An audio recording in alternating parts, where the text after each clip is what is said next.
نبی کریم صلی اللہ علیہ وسلم کا ارشاد ہے کل محدثۃ بدعہ وکل بدعۃ ضلالہ وکل ضلالۃ فی النار، بے شک ہر نئی بات بدعت ہے اور ہر بدعت گمراہی ہے اور ہر گمراہی آگ میں لے جانے والی ہے۔ بدعتی کے بارے میں رسول اللہ صلی اللہ علیہ وسلم کا ارشاد مبارک ہے کہ اللہ تعالیٰ بدعتی کی توبہ قبول نہیں کرتا جب تک کہ وہ بدعت ترک نہیں کرتا۔ یہ صحیح حدیث ہے ترغیب و ترہیب کی، یعنی ایسے شخص کی توبہ بھی قبول نہیں ہوتی جو ان چیزوں کو چھوڑتا نہیں جو دین کے نام پر اس نے خود ایجاد کر لی، یا نبی صلی اللہ علیہ وسلم کے بعد اگر کسی نے ایجاد کیا اور وہ ان کی پیروی اور پابندی کر رہا ہے۔ آپ صلی اللہ علیہ وسلم نے فرمایا میں اپنے حوض پر تم سے پہلے موجود ہوگا اور تم میں سے کچھ لوگ میرے سامنے لائے جائیں گے، پھر انہیں میرے سامنے سے ہٹا دیا جائے گا تو میں کہوں گا کہ اے میرے رب یہ میرے ساتھی ہیں، لیکن مجھ سے کہا جائے گا کہ آپ نہیں جانتے انہوں نے آپ کے بعد کیا کیا نئی چیزیں ایجاد کر لی تھی۔ یہ صحیح بخاری کی روایت ہے، جس سے آپ اندازہ لگائیں کہ اگر کوئی شخص دین میں نئے طریقے ایجاد کرتا ہے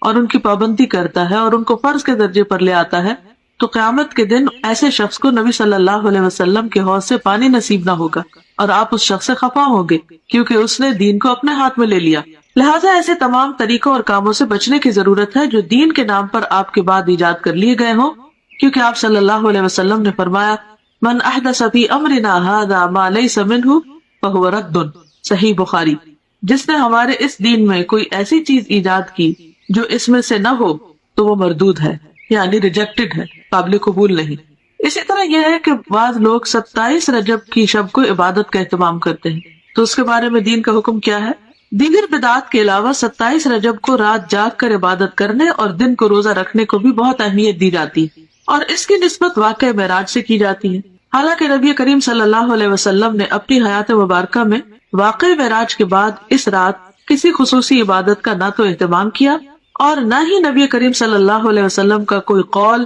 یا عمل 27 رجب کی شب خصوصی عبادت کے بارے میں، یعنی یہ سب کچھ سیلف کریٹڈ۔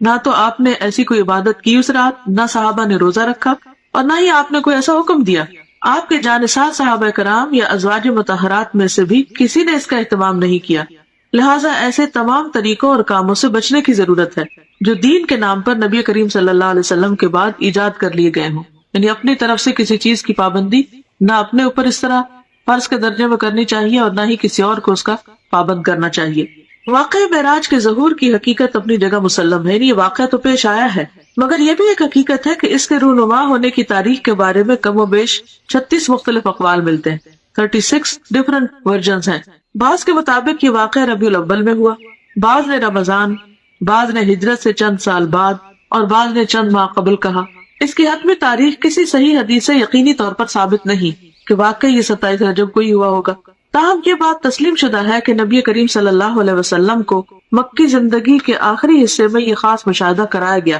جس میں ہمارے لیے سیکھنے اور عمل کرنے کے بہت سے پہلو ہیں۔ قرآن پاک میں اللہ تعالیٰ نے فرمایا ہے سبحان الذی اسری بعبدہ لیلا من المسجد الحرام الی المسجد الاقصی الذی بارکنا حولہ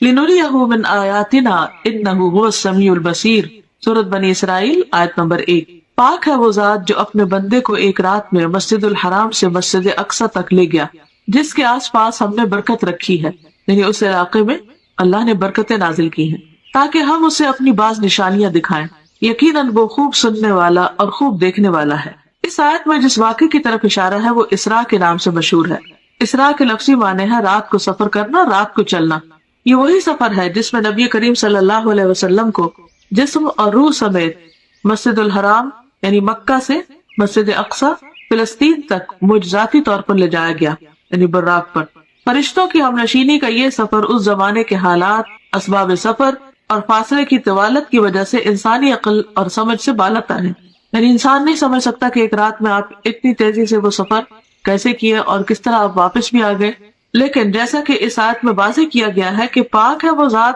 یعنی اللہ جو اپنے بندے کو لے گیا، یعنی اللہ تعالیٰ کے لیے کچھ بھی مشکل نہیں۔ جن چیزوں کو ہم ناممکن سمجھتے ہیں وہ اللہ کے ہاں ناممکن نہیں۔